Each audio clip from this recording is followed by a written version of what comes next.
할렐루야, 주님의 이름으로 인사드립니다. 금요 예배를 하나님께 드리도록 하겠습니다. 찬송가 401장 하나님께 드리겠습니다. 주의 곁에 있을 때 마음이 든든하오니 주여 내가 살 동안 인도하여 주소서.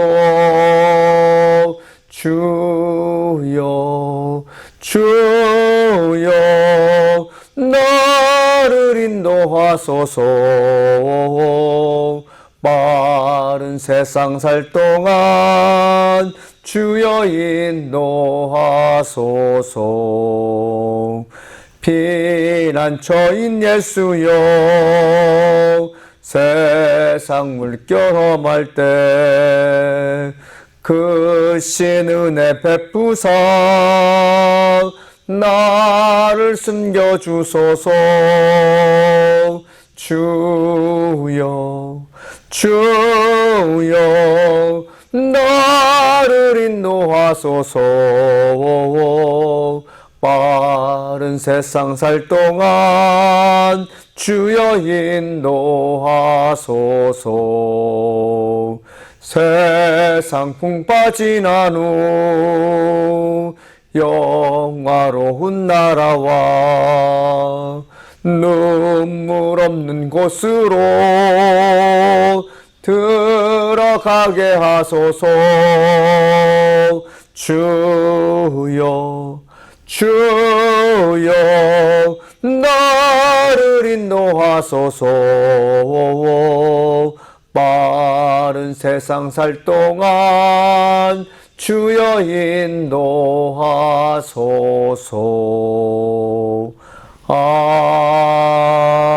아멘. 찬송가 405장입니다. 주의 친절한 팔의 안깃에 이 찬양 하시겠습니다. 주의 친절한 팔의 안깃에 우리 마음이 평안하리니 항상 기쁘고 복이 되겠네. 영원하신 팔의 안깃에 주의 팔에 그 크신 팔의 안깃에 주의 팔에 영원하신 팔의 안깃에 주의 사랑이 두룩하게 비치고 천성간이 가리니 영원하신 팔의 안깃에 주의 팔에 그 크신 팔의 안깃에 주의 팔에 영원하신 팔의 안깃에 주의 보좌로 나아갈 때에 기뻐 찬미 소리 외치고 겁과 두려움 없어지리니 영원하신 팔의 안깃에 주의 팔에 영원하신 팔의 안깃에 주의 팔에 영원하신 팔의 안깃에. 아멘. 함께 기도하시겠습니다. 사랑이 많으신 하나님 아버지 감사합니다. 월요일 한 주간 다 같이 기도하시겠습니다. 사랑이 많으신 하나님 아버지 감사합니다. 저희들을 일주일간 돌봐주시고 은혜 베풀어 주시니 감사합니다.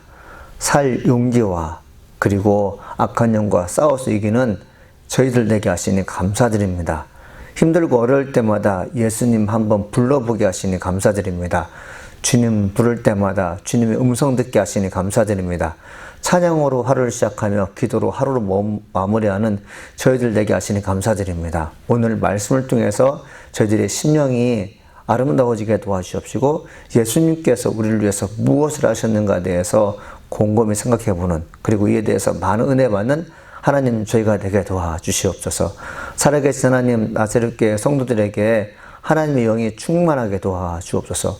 주님을 사랑하는 데 최선을 다할수록 하나님 역사해 줄 줄 믿습니다. 예수님의 이름으로 기도합니다. 아멘. 오늘 우리에게 주시는 말씀은 디모데전서 2장 5절 말씀 되겠습니다.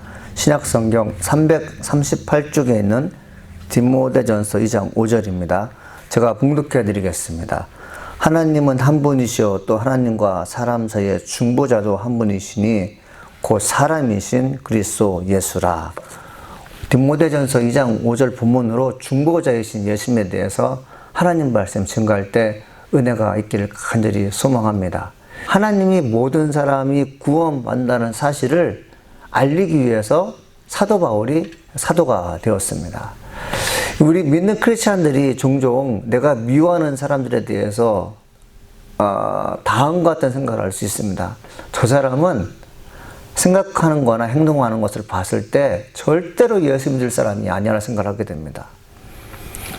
반대로 저 사람은 지금은 별을 얻고 그리고 참 못된 일을 많이 하지만 하나님께서 언젠가 구원해 주실 거라는 생각을 하게 됩니다.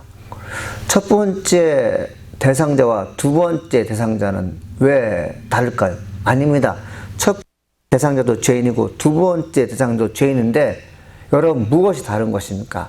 첫 번째 저 사람은 절대로 구원받을 수 없다고 말하는 그 사람은 사랑이 없어서 그렇고 두 번째 사람은 사랑이 있어서 그렇습니다. 사랑이 있으면 원수된 사람들을 구원의 길로 이끄는데 자기 목숨을 다합니다. 그러니까 선으로 악을 이기는 방법을 선택하게 되는데 그 사람이 누구라고요? 사랑하기 때문에 생기게 되는 것입니다. 5절에 앞서서 4절에 이런 말이 있어요. 하나님 모든 사람이 구원을 받으며 진리를 아는데 이르기를 원하시니라 되어 있어요.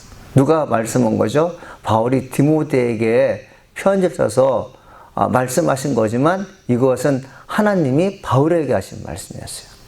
하나님 모든 사람이 구원을 받으며 진리를 아는데 이르기를 원하시니라.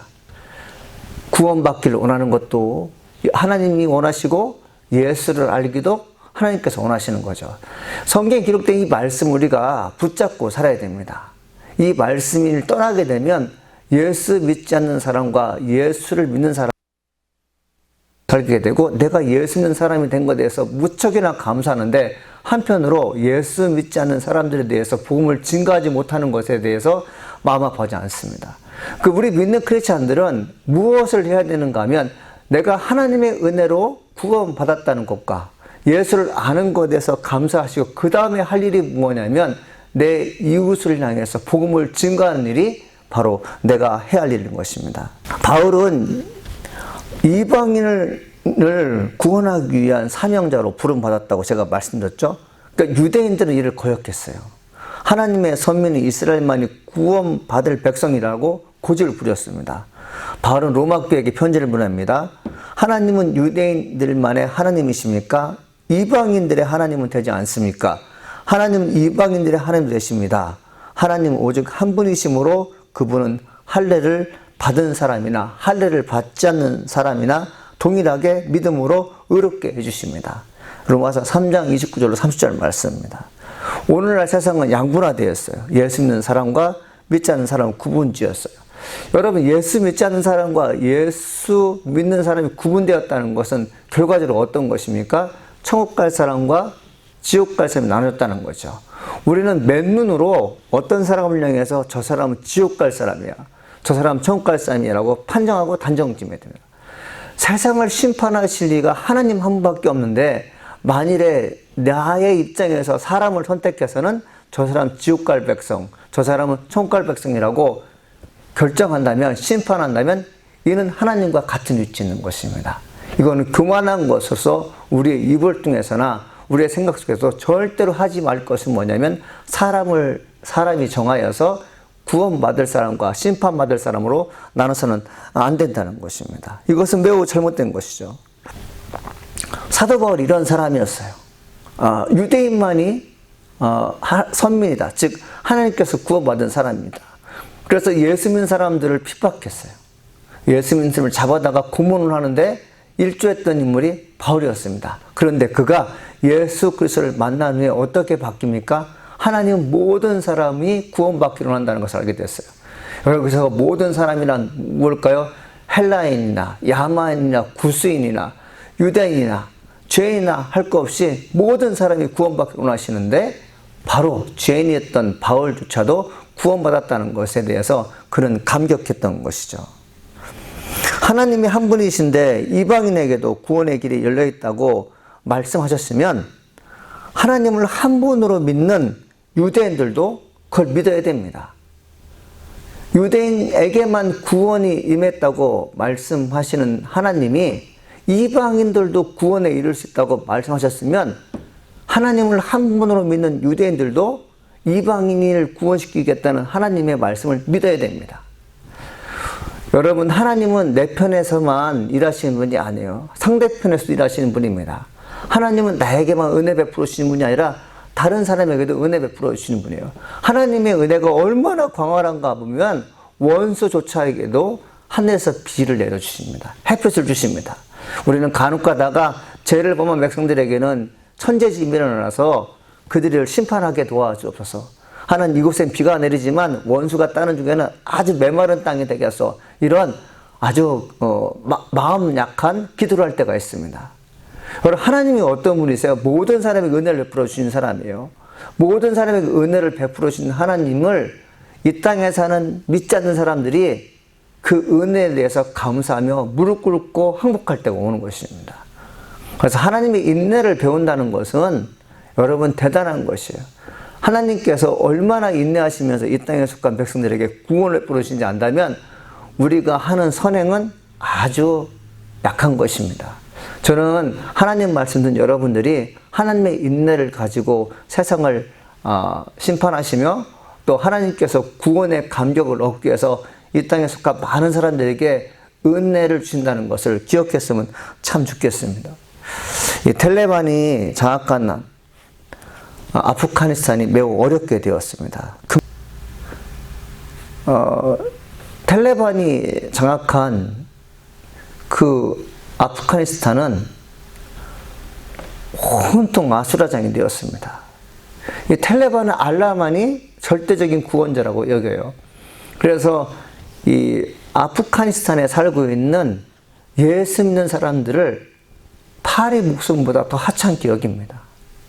알라만이 절대적인 신이라고 믿는 그들에게 아프간 사람들은 무엇을 해야 됩니까? 무조건 알라를 믿어야 돼요. 근데 그들이 그 텔레반에 의해서 나라가 위기에 처하자 많은 사람이 도망을 갔습니다. 우리는 그 도망간 사람을 난민이라고 하죠. 아프간 사람들의 종교가 이슬람이든 그들이 갖고 있는 사상이 우리와 다르든 중요한 것이 있습니다. 그들이 지금 어떤 일이 벌어지는 것에 대해서 한번 생각해보고 그들은 우리의 선교 대상자라고 받아들이는 것입니다. 물론 이슬람의 과격 분자들이 은밀하게 이방 국가에 들어와서 혼란을 가중시키고 이슬람을 선포하기 위해서 왔다면 그건 큰 문제가 돼요. 그러나 억울하게 그리고 전혀 자기의 의지와 상관없이 어려움을 당하고 있는 난민이 있다면 우리는 도와줄 의향이 있습니다. 왜 그렇습니까?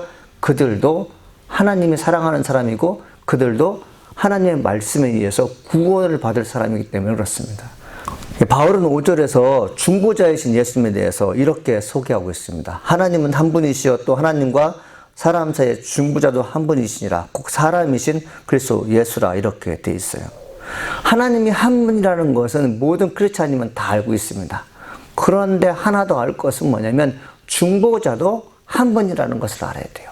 그 중보자가 바로 예수님이신데 예수님을 어떤 분으로 여러분 소개하고 있습니까? 사람이신 그리스도 예수라고 말씀하고 있어요. 여러분, 사람이신 예수가 중보자가 되었다는 것은 매우 큰 의미가 있습니다. 하나님은 천사를 통해서 이 땅에 속한 백성들에게 복음을 증거한 적이 없어요. 성경에 기록된 제 기억은 그렇습니다. 물론 하나님께서 천사를 통해서 선자들에게 말씀을 전했지만 천사가 직접적으로 사람들에게 하나님 말씀을 선포하는 경우는 없어요. 물론 요한계시록에서는 하나님의 천사가 나와서 이 7 나팔을 부를 때 하늘에서 하나님의 음성이 들리는 것을 소개하는 역할을 했지만 그들 역시 그리스도의 복음을 증거하는 사역자들은 아니었어요. 원천적으로. 해석의 차이가 있지만 저렇게 믿습니다. 성경에서 말씀하고 있는 사람이신 예수님이 복음을 증거했다고 되어 있어요. 천사를 시켜서 복음을 증거하지 않고 사람이신 예수를 통해서 복음을 증거했다고 말씀하셨습니다. 여러분, 사람인 우리가 예수 그리스도의 복음을 증거하는 것이 마땅한 것입니다. 많은 사람들은 하나님의 말씀을 증거하는 사람들은 아무런 죄가 없어야 되고 절대적으로 결점이 없어야 되는 거라고 말하게 돼요. 그러나 여러분들, 그러면 우리가 만일 천사처럼 아무런 죄가 없게 되면 죄를 지은 사람들의 마음을 이해할 수가 없어요. 저들이 지금 죄를 짓고 있는데 나도 한때는 저 사람과 같은 사람이었기 때문에 그 사람들의 마음을 이해할 수 있는데 그 사람이 어떤 사람이에요? 사람이신 우리가, 사람된 우리가 복음을 증거하는 것입니다. 사도 바울이 사람이신 예수를 중보자라고 여러분 편지에 쓴 것은 무엇일까요? 지금 편지를 맡고 있는 디모데, 에베소 교회 담임 목회자인 디모데에게 하는 것입니다. 너 역시 사람이지만 하나님께서 모든 사람을 구원에 이르게 한다는 것을 너도 알고 있지 않느냐? 우리가 비록 사람이지만 예수를 믿기 때문에, 진리를 따르기 때문에 사람이신 예수님께서 복음을 증거해서 많은 사람을 하나님 백성으로 만들었기 때문에 너 역시 사람이지만 그리스도의 능력이 거한다면 너 역시 복음을 증거할 수 있을 거다. 이렇게 얘기하는 것입니다. 디모데가 바로 에베소 교회 적임자이다. 너가 비록 신이 아니고 예수가 아닐진데 너가 예수 그리스도의 능력을 수여한 사람이기 때문에 충분히 복음을 증거할 수 있다고 지금 얘기하고 있는 것입니다. 어떤 면에서 예수님께서 적임자인지 성경은 얘기하고 있습니다. 첫 번째 뭐냐면 예수님은 하나님과 인간을 연결시켜 주셨습니다. 이 중보자라는 뜻이 적대적인 사람들 사이에서 갈등의 원인을 해결해 주는 사람이라고 합니다. 여러분, 디모데가 이 일의 적임자라고 바울은 얘기해 주는 것 같아요. 중보자, 사람과 사람 사이의 갈등을 해결해 주는 사람이야. 하나님과 사람 사이에서 원수 맺었던 것들이 중보자 한 사람을 통해서 해결되는 것처럼 너 역시 유대인들이 지금 아주 혼돈 속에 살고 있지 않느냐. 이방인 교사들이 와서 교회를 아주 어렵게 만들었는데 너가 그 갈등을 해결해 줄 수 있는 분이라고 나는 믿는다고 바울은 얘기하는 것입니다. 중보자는 양자를 다 잘 알아야 합니다. 하나님도 알고 사람도 잘 아는 유일한 분이 예수님이셨어요. 두 번째 무언가면 하나님이 적임자로 예수를 결정하셨습니다. 예수님은 죄인된 우리들을 사랑하셨습니다. 본인의 목숨을 다 바쳐 하나님의 사랑을 알게 하셨어요. 중보자인 예수님께서 어떤 분이셨습니까? 로마서 10장 10절 18절 이렇게 말씀하셨어요. 10절입니다. 도둑은 훔치고 죽이고 파괴하기 위한 목적으로 온다. 그러나 나는 양들의 생명을 더 풍성히 얻기 위해 왔다. 18절 아무도 내게서 목숨을 빼앗을 사람이 없고 다만 내 스스로 생명을 내놓는 것이다. 나는 목숨을 내놓을 권세도 있고 그것을 다시 찾을 권세도 있다. 나는 이 계명을 내 아버지께로 받았다. 이렇게 말씀하고 있습니다. 양들이 생명이 약하면 마귀에게 제압을 당합니다. 목자 되신 예수님께서 양들의 생명을 왕성케 해서는 마귀의 소리를 외면하고 하나님의 말씀을 듣도록 도와주신 것입니다. 예수님 본인의 생명뿐만 아니라 당신이 사랑하신 사람들의 말씀하셨어요. 사람이시며 중보자인 예수님은 양들의 생명을 지키기 위해서 자신의 목숨을 내놓을 권세도 있으셨습니다. 그리고 그것을 다시 찾을 권세도 있으셨어요. 왜 예수님이 절대적인 중보자인 것을 우리가 알게 됩니다. 자신의 목숨을 내놓을 수 있는 권세와 이를 다시 찾을 수 있는 권세를 하나님 아버지가 주셨다고 말씀하셨어요. 목숨을 내놓는다는 것은 죽는 것입니다. 그리고 여기서 보면 그것을 다시 취한다는 것은 살아난다는 것입니다. 어떤 사람이 죽고 사는 것을 자기가 결정할 수 있어요. 그러나 예수님은 본인이 죽는 것도 자기가 결정할 수 있고 살 수 있는 것도 자기가 결정할 수 있어요. 그 권한을 유일하게 하나님이 예수에게 주셨다는 것이죠. 우리가 예수를 믿을 이유는 무엇입니까? 자기 생명을 구원의 길을 이끄는 사람이야말로 타인이 죽어갈 때 도와주는 것입니다. 내가 죽음의 위기에 처했을 때 내 영혼 하나도 구원할 수 없는데 어떻게 다른 사람을 구원할 수가 있어요? 여러분, 이것은 매우 귀한 진리입니다. 하나님이 한 분이시지 중보자가 한 분이라는 것은 뭐냐면 하나님께서 아들 예수에게 하나님이 어떤 분인지 잘 알려주셨어요. 그리고 뭘 주셨다는 것이요? 사망에서 사람을 살릴 수 있는 권세가 바로 예수에게 주어졌다는 것입니다. 그래서 중보자가 한 분이세요. 누구라고? 예수님. 다시 한번 말씀드리지만 그분은 자기 생명을 내놓기도 하시고 자기 생명을 다시 거두는 분이세요. 그렇기 때문에 우리는 내가 누구에게 내 영을 맡게 됩니까? 바로 예수님께 맡게 돼요. 세상에 그 어떤 신들이 자기가 죽는 날을 알고 또 자기가 살 거를 여러분 믿겠습니까? 알라가, 부처가, 공자가, 여러분 세상에 그 어떤 위인들도 자기 목숨을 스스로 내놓고 그리고 자기 목숨을 스스로 구한 이가 하나도 없어요. 그래서 예수 그리스도가 유일한 생명의 길이라는 것은 무엇입니까? 목숨을 살리기도 하고 죽이기도 하신 분이 하나님의 아들 예수이기 때문에 그런 것입니다. 셋째는 중보자인 예수님께 자기 목숨을 주셨어요. 갈라디아서 1장 4절에 예수님께서는 하나님 우리 아버지의 뜻을 따라 이 악한 세상에서 우리를 건지시고 우리 죄를 씻게 자기의 몸을 바치셨습니다. 예, 갈라디아 교회도 말씀하신 게 무엇입니까? 예수가 중보자인 것이 뭐예요? 우리를 살리기 위해서 자기 목숨을 주셨다는 것입니다. 죄인된 범죄자를 살리기 위해 목숨을 바치는 사람이 예수님이셨어요.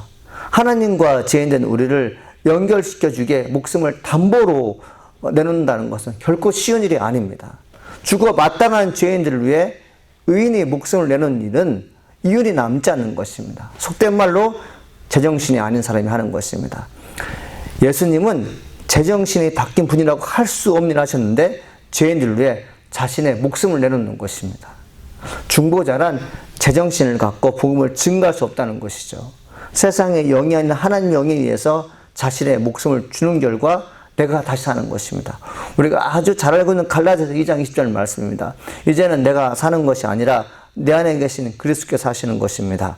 내가 지금 몸 안에 사는 것은 나를 사랑하셔서 나를 구원하시려고 자기의 몸을 바치신 하나님의 아들을 믿는 믿음으로 사는 것입니다. 그리고 죄인된 내가 의롭다 인정을 받으면서 사는 것은 예수님이 내 안에 사시기 때문에 그렇습니다. 예수님께서 내 안에 살지 않았다면 나는 벌써 죽은 목숨이에요. 예수님께서 내 안에 거함으로 말미암아 나를 악하게 만들고 나를 죽음으로 이끄는 여러분 그 악한 영에서 이렇게 떠났어요. 그리고 악한 영에 의해서 상처받았던 내 모든 것은 그날로 죽었습니다. 그 죽은 그날로 예수님께서 내게 찾아오셔서 내게 새 생명 주신 거예요. 영원히 살 수 있는 것을 주신 것입니다. 예수님께서 내 안에 계셔서 새로운 생명을 주셨기 때문에 내가 지금도 살 수 있고 영원히 살 수 있는 것입니다. 이 일을 중보자이신 예수님께서 목숨을 주셨기 때문에 그렇습니다. 그래서 사도 바울은 예수님께서 나를 위해서 죽으셨고 내게 새로운 생명을 주신 것에 대해서 감사하라고 편지 쓰고 있습니다. 에베소 5장 20절인데 우리 주 예수 그리스도의 이름으로 하나님 아버지께 항상 감사를 드리십시오라고 얘기하고 있습니다. 사랑하는 성도 여러분, 중보자이신 예수님께서 나를 위해 죽으셨어요. 중보자이신 예수님께서 하나님과 나를 연결시켜 주셨습니다. 그 중보자인 예수님께서 나를 살리기도 하시고 죽이기도 하시는데 그 좋으신 하나님께서 아들에게 예수를 통해서 내가 살 수 있도록 권세를 주셨습니다. 하나님의 뜻이 예수를 통해서 완성된 것이죠. 그러므로 우리는 예수님의 이름으로 하나님께 감사해야 될 줄 믿습니다. 기도하시겠습니다. 은혜가 풍성하신 하나님 아버지 감사합니다. 예수님의 이름으로 하나님께 감사하는 존귀한 자가 될수록 여호와 이끌어 주시옵소서. 축복의 현장은 어디입니까? 바로 예수님께서 계신 곳입니다. 하나님 어둡고 캄캄한 이 현실을 누가 하나님 물리칠 수 있습니까? 빛 대신 예수님께서 우리 안에 거하실 때 가능한 줄 믿습니다. 성령이 우리에게 역사하시고 도와줘서 예수를 구주로 영접하는 일에 우선순위를 가지고 살게 도와주옵소서. 하나님 감사합니다. 예수님의 이름으로 기도합니다. 아멘.